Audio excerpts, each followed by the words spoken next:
All right, thanks, Joe. Well, another late night fire, this time in Corning. The house on West 5th Street went up in flames just after midnight last night.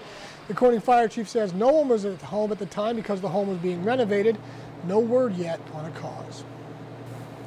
And this is the latest in a recent spate of house fires in the area. As temperatures drop, the number of fires tends to rise. WENY-TV's Laura Caso talked to experts for tips to help keep your home safe. In the past week, the Twin Tiers has seen a handful of fires, from the fire at Sheasley Sewer Company to the Newark Valley house fire that killed volunteer firefighter Matthew Porcari.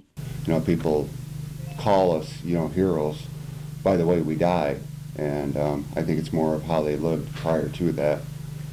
He's a dedicated fireman and gave his life for the community that he supported. So, on average, winter fires cause about 950 deaths, 3,800 injuries, and $1.7 billion in damage every year. So how can you put a freeze on fires this season?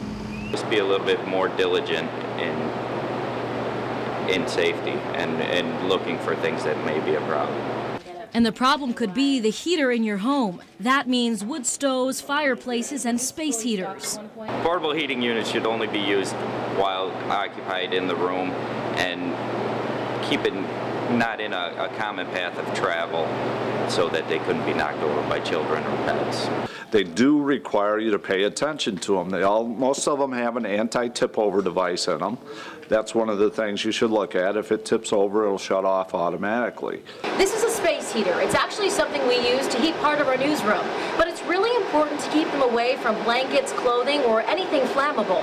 And some devices aren't meant for the bedroom. We have in stock some propane heaters that are made for garage use, outdoor use, definitely only under supervision. Remember general fire safety, cleanliness, no clutter in the home. Make sure everyone's aware of an escape route and a meeting place. Keep these tips in mind to prevent fires like this from happening. In Horseheads, Laura Caso, WENY-TV News. And it's also important to make sure you have at least one working smoke detector on every level of your home and to make sure you check and clean it monthly.